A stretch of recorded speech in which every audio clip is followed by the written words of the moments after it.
Midsummer Madness. It was the summer after high school graduation, and Joey, Amy, Kevin, Melinda, and Oscar decided to go on a camping trip together to celebrate. Joey and Amy had been dating since freshman year and were the it couple at school. Amy was head cheerleader and Joey was the star quarterback of the football team. They seemed like the perfect homecoming king and queen pair with their good looks and popularity. But Joey had a bit of a temper and had gotten into trouble a few times for getting into fights. Amy looked past it and loved him anyway, thinking she could change him. Kevin and Melinda were step-siblings. Kevin's dad married Melinda's mom when they were in middle school, and they became close over the years. Kevin was kind of the nerdy kid at school, always on academic teams and reading sci-fi novels. Melinda tried to get him to be more social and take him to parties, but he preferred to stay home. Melinda was bubbly and outgoing, pom captain along with Amy, and dated a few different guys during high school. She wished Kevin would come out of his shell more, but accepted him for who he was. Oscar was the new kid who had just moved to town over winter break of their senior year. With his leather jacket, slicked back hair, and motorcycle, he seemed like a rebel without a cause. None of the other kids knew much about his past or where he came from. He mostly kept to himself, though Melinda tried befriending him since they had a few classes together. She invited him on the camping trip so he could get to know everyone before they all went their separate ways after the summer. Oscar wasn't sure about hanging out with this clean-cut group, but Melinda persuaded him it would be fun. The teens all met up early Saturday morning at the edge of the woods by the lake where they planned to camp. It was an unusually hot day for mid-June in Michigan, already 87 degrees by 10 a.m. The lake glistened under the blazing sun. The group loaded up their backpacks with supplies and hiked into the woods, looking for the perfect campsite. About a mile later, they came across a clearing with a fire pit already made and decided to set up camp there. Joey and Amy put up their tent while Kevin and Melinda worked on starting a fire. Oscar said he was going to collect some firewood and disappeared into the woods alone. About 20 minutes later, he returned with an armful of branches and logs. Soon they had a cozy fire going. Kevin pulled out the hot dogs and buns he had packed for lunch, skewering the hot dogs on sticks to roast over the flames. Laughter echoed through the trees as the teens ate and shared stories from their senior year. After lunch, Amy suggested they go swimming to cool off. They changed into their swimsuits and headed down to the lake.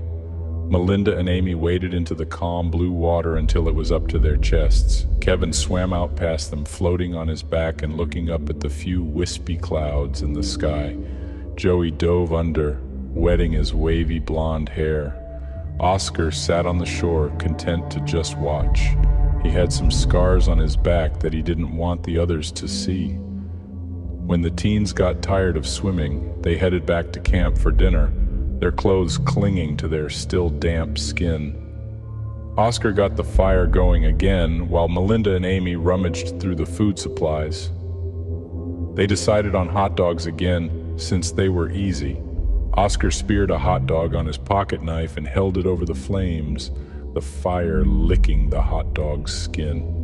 Once they finished eating, the sky began to grow dark. They decided to tell ghost stories around the campfire. Kevin went first, telling a spooky tale about a serial killer in the woods. Melinda and Amy shrieked a few times at the scary parts.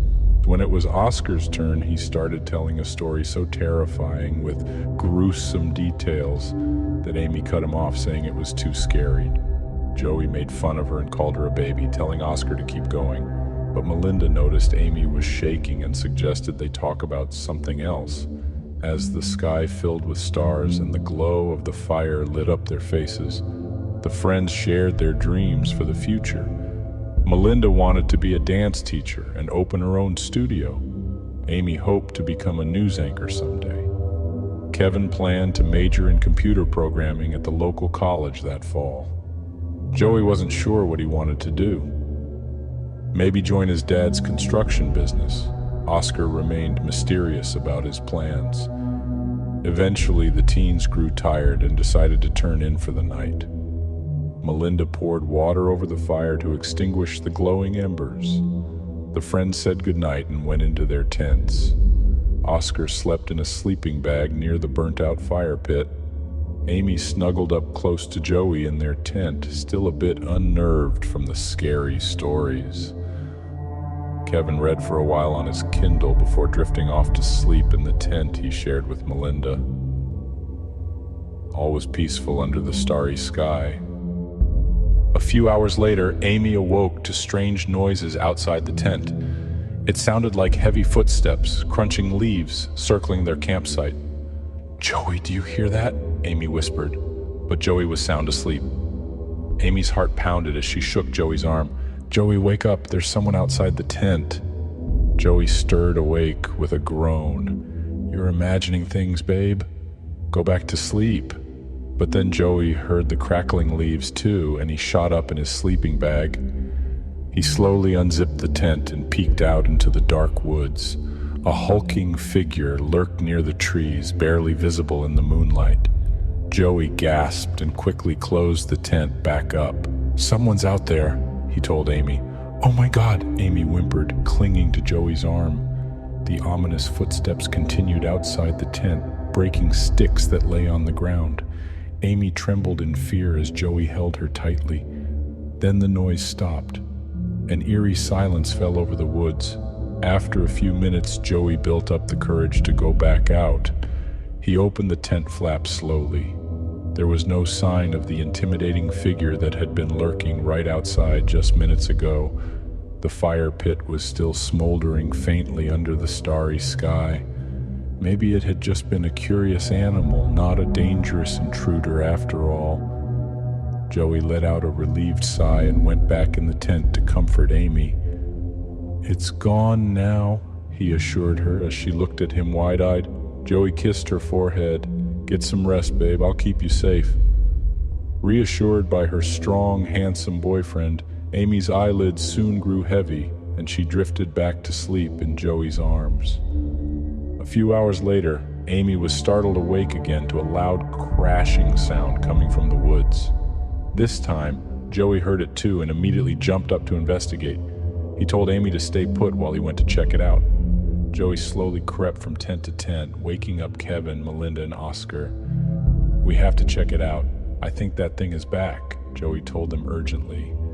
The friends quietly got out of their tents, still in their pajamas, eyes wide with anxiety. They made their way into the dark woods, walking slowly and trying to stay silent as leaves and the twigs crunched under their feet. Melinda gasped as a shadowy figure darted behind a tree up ahead. "Who's there?" Joey called out gruffly. No reply. Oscar picked up a large stick, gripping it tightly as they moved toward where the shadowy figure had been spotted. The teens' hearts thudded rapidly in their chests. Then Kevin screamed as someone leaped out from behind a tree right in front of them.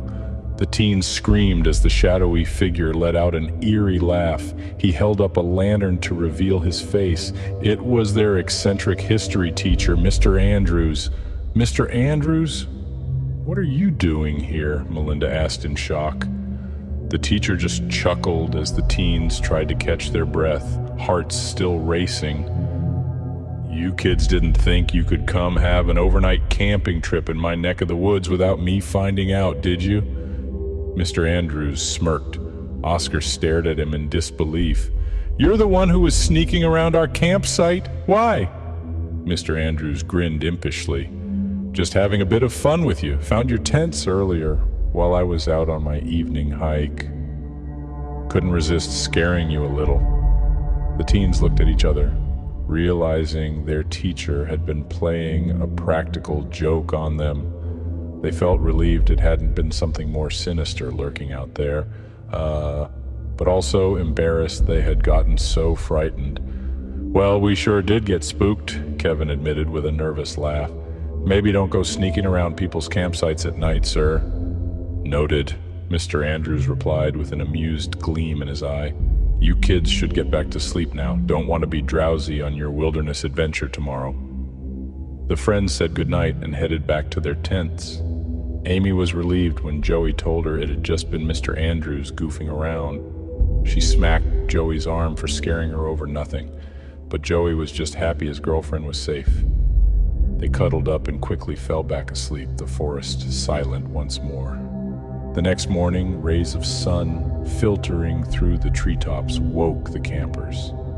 They stretched and emerged from their tents, ready for a new day of hiking through the lush forest. While Melinda and Amy prepared breakfast, Joey and Oscar went to gather some more firewood. Kevin was feeling curious after the previous night's antics, so he decided to do some exploring on his own. Without telling the others, he wandered off into the thick woods beyond their campsite. Kevin felt energized, breathing in the fresh morning air as he ventured deeper into the forest. The terrain became rougher, and Kevin had to watch his step to avoid tripping over rocks and branches along the way. Sun streamed through the canopy of leaves above, creating a dappled pattern on the forest floor. After about 15 minutes, Kevin came across a rocky overhang with an opening beneath it, sort of like a cave. Kevin peered inside and saw nothing but darkness. He wanted to turn back, but curiosity propelled him forward. Heart racing, Kevin took out his phone and turned on the flashlight. The cave opening narrowed as he carefully made his way inside. It was damp and chilly, with some puddles on the rocky ground. As Kevin went deeper, the cave opened up into a larger chamber. He shined his light around. Was that movement in the corner? Kevin jumped. Just a trick of the shadow, he told himself. His light glinted off something on the cave floor. Kevin moved closer. There, half buried in the dirt, was a silver urn. Kevin picked it up and examined the intricate engraving along the sides. What was something like this doing in a remote cave? Feeling unsettled, Kevin decided he'd gone far enough. He started heading back toward the cave entrance, then realized with alarm he didn't see it anymore. Where had it gone? The cave tunnels twisted and turned. Kevin took a deep breath and tried to retrace his steps.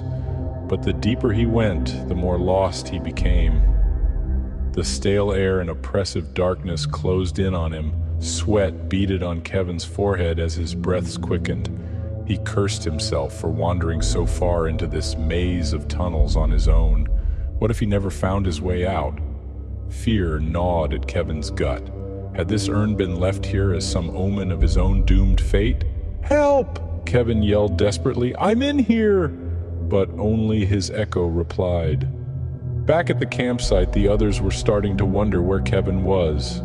"Have you seen Kevin this morning?" Melinda asked. Joey and Oscar shook their heads as they added kindling to the fire. Amy furrowed her brow in concern. "It's not like him to just take off without telling us," Melinda agreed. "Let's split up and search for him. I'm starting to get worried." Oscar headed off in one direction while Joey and Amy went in another, calling Kevin's name. Melinda stayed at the campsite in case Kevin returned. She paced nervously, wondering where he could have gone. After 20 minutes, the others returned without finding any sign of him. Melinda was really panicking now. "We need to call for help," she urged, but they had no cell reception this deep in the woods. Amy tried to calm her down. "I'm sure he's fine. He probably just went for a walk and got turned around. Let's search a little longer," Melinda reluctantly agreed, though she had a bad feeling in the pit of her stomach. Joey and Oscar ventured out again, scouring the forest surrounding the campsite. They came across a rocky outcropping with a cave-like opening. Oscar called out Kevin's name. No answer, but maybe he'd taken shelter in there. Joey didn't like small, dark places, but they had to check. Swallowing his nerves, he followed Oscar into the narrow cave. Oscar swept his flashlight beam over the walls. "Kevin, you in here?" Joey shouted. The cave split off into two tunnels. Oscar started down one while Joey took the other, calling for Kevin. Joey's shouts echoed eerily in the oppressive darkness.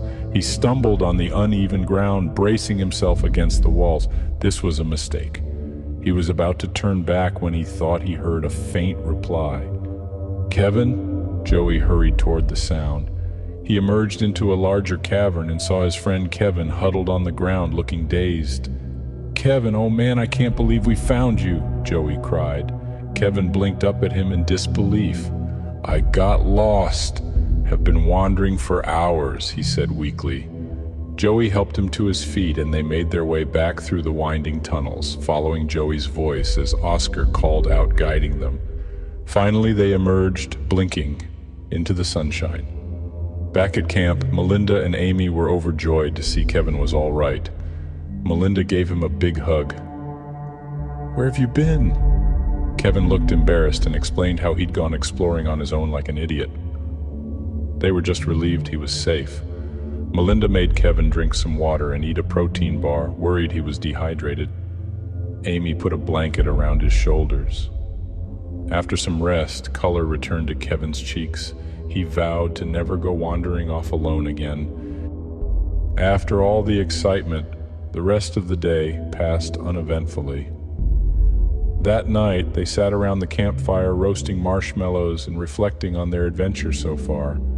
Kevin was subdued, still shaken by his ordeal. Melinda leaned her head on his shoulder reassuringly.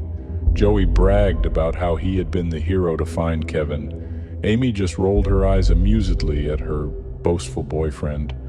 Oscar was intrigued about the urn Kevin had found. Why leave something like that all alone in a cave? He mused. Kevin fished the artifact from his pack to show the others. Joey took it and turned it over in the firelight.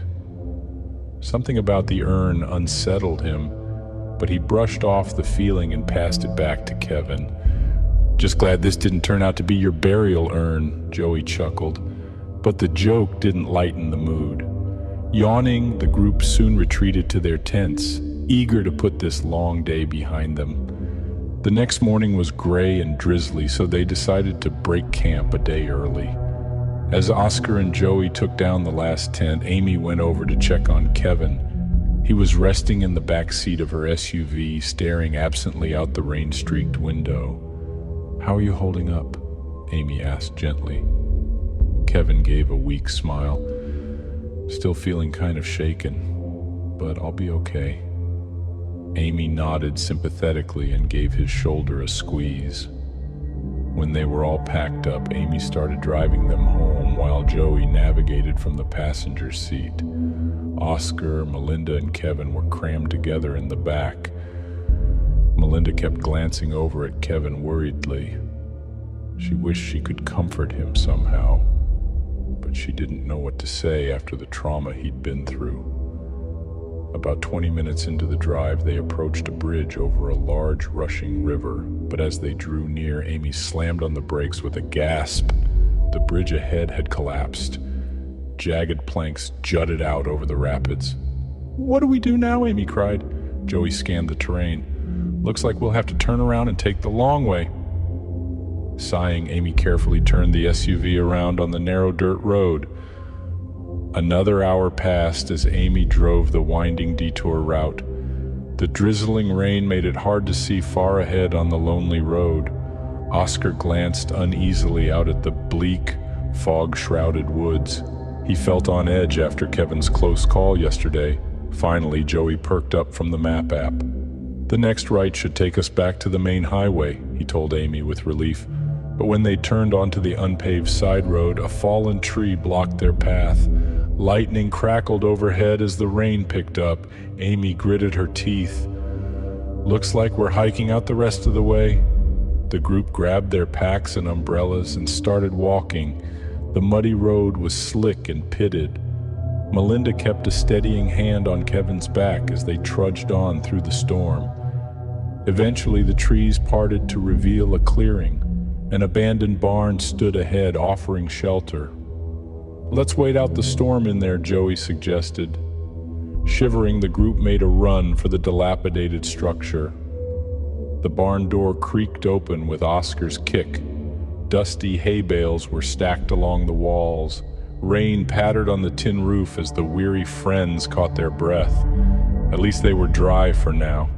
Amy glanced around nervously. Cobwebs draped the rafters and strange symbols were scrawled on the walls.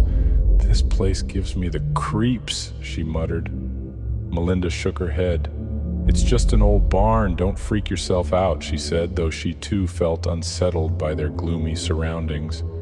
Kevin sat on one of the bales, head in his hands. The urn was clutched tightly in his lap. Oscar eyed it warily. "Maybe you should leave that thing here," he suggested. "It's brought nothing but bad luck." Kevin's head jerked up, eyes wild. "No, I'm keeping it. I found it." He trailed off, hugging the urn closer like a precious child. Joey shrugged, exchanging a worried look with Amy. They figured Kevin was still in shock. The wind howled outside as the storm raged on. Oscar paced the barn, peeking out through cracks in the wall. Waiting out storms made him antsy. "I'm going to look around. Maybe there's something useful here," he announced. Before the others could protest, Oscar disappeared up a rickety ladder to the barn's loft. Upstairs, his flashlight beam illuminated dusty farm equipment and more ominous scrawls on the walls. Oscar strained to decipher them. His blood ran cold. They were occult symbols and incantations. What had gone on here? Footsteps creaked on the stairs. Oscar turned to see Kevin standing there clutching the urn. "Kevin, you shouldn't be up here alone," Oscar said uneasily. Kevin stepped closer, a strange look in his eyes. "Hey, you're right. This urn is cursed, but I can't let it go now." He held up the urn, aiming it at Oscar like a weapon. Oscar backed away slowly. "Whoa, take it easy." Kevin advanced, muttering something in a language Oscar didn't understand. His fingers tightened on the urn as an unnatural wind whipped through the barn. Oscar turned and fled down the stairs. "Guys, we need to get out of here now," he yelled. The others looked at him in alarm as he burst out of the barn into the rain. They hurried after him, confused and scared. Oscar quickly explained what happened as they ran down the road. Amy peered back at the barn just as lightning illuminated Kevin standing in the doorway, still clutching the urn. His eyes seemed to glow red. "What's happening to him?" Amy whimpered. "I don't know, but we need to keep moving," Oscar urged. They sloshed down the road, soaked and shivering. Melinda glanced back again. "Guys," she said in a hushed voice. They turned to see a dark figure stalking toward them through the trees, moving inhumanly fast. They broke into a panicked run, feet slipping in the mud. The woods stretched on endlessly. A bolt of lightning struck a tree ahead of them with a deafening crack. "Watch out!" Joey cried, tackling Amy out of the way just before the tree toppled across the road behind them. Heart hammering, Joey helped Amy to her feet. They clung together a moment, gasping for breath. Then Melinda's scream jerked their attention back to the road. The dark figure had almost reached them. As it passed through a flash of lightning, they saw it was Kevin, but he looked possessed. His eyes were totally black and he was floating several feet off the ground. "What's happening? How?" Melinda whimpered through tears. Oscar shook his head. "Something evil has control of him. We have to keep going." They took off, running again. The possessed Kevin pursued them swiftly, never tiring. They stumbled into a valley between two steep hills. A river churned violently below a treacherous rope bridge. Glancing back at their possessed friend rapidly gaining on them, Joey gritted his teeth. "We've got no choice. Across the bridge, hurry." The group hurried across the slippery bridge, single file, buffeted by fierce winds. The ropes shuddered under their feet. Melinda was halfway across when a sharp snap rang out. One of the ropes had split. The bridge swung wildly. Melinda cried out, gripping the fraying ropes. Amy reached back for her from the far side. "Grab my hand!" She leaned out as far as she could. Their fingers brushed, but Melinda couldn't get purchase. Oscar grabbed Amy to anchor her as she stretched toward Melinda. "Hold on!" Amy screamed over the gale. Melinda dangled from the last remaining rope as the bridge collapsed around her. She looked up with tears in her eyes. "I'm sorry." The rope snapped. Oscar pulled Amy to safety just as Melinda plunged into the raging river below. "No!" Amy wailed. Joey held her shaking body, staring numbly at the rapids that had swallowed their friend. Oscar turned away, gutted. On the far bank, Kevin's body hovered, watching impassively. Then he vanished into the trees again. "We have to keep going," Oscar urged quietly. They reluctantly turned and stumbled on. Dazed with grief and exhaustion, they didn't know how much farther they could run. Suddenly, the trees fell away, revealing a cliff edge. They were cornered, the possessed Kevin gliding toward them once more. Thunder crashed overhead. "What do we do?" Amy whimpered. As Kevin raised a hand crackling with unnatural energy, Joey pulled Amy behind him. If this was the end, he would face it, shielding her. "Fight!" Oscar said firmly. He ran at Kevin and tackled him to the muddy ground. They grappled fiercely, rolling perilously close to the cliff's edge. Oscar managed to wrench the urn from Kevin's grip and hurl it over the side into the roiling water far below. Kevin let out an unearthly howl. A dark shadow seemed to lift from him. He went limp, eyes fluttering shut. Amy and Joey hurried over as Oscar staggered to his feet. Kevin lay motionless on the ground. "Is he?" Amy couldn't bring herself to say it. Joey knelt and checked Kevin's pulse. "He's alive." They hugged each other, weeping with relief. The storm was already clearing as the first rays of sunlight peeked through the clouds. It was over at last. Carrying Kevin, the weary group made their way back down the mountain until the dirt road finally connected to the highway. Gratefully, they flagged down the first passing car. Later at the hospital, Kevin finally stirred and opened his eyes. Melinda sat at his bedside, holding his hand. Kevin looked at her confusedly. "Melinda, but I thought you..." Melinda smiled through her tears. "I managed to drag myself out of the river down shore. I'm a fighter." She squeezed his hand. "What matters is we survived." Once released, Kevin made a full recovery. He decided it was better not to dwell on the dark events of that camping trip. He still had nightmares sometimes, but his friends helped him through them. They never went on another group camping trip again, but their bond was stronger. Having conquered unimaginable evil together, they would be forever connected by the chilling events of that midsummer madness.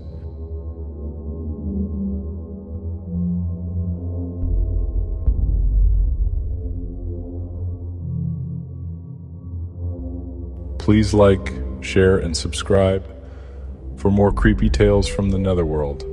Thanks for your support. Until next time, sweet dreams.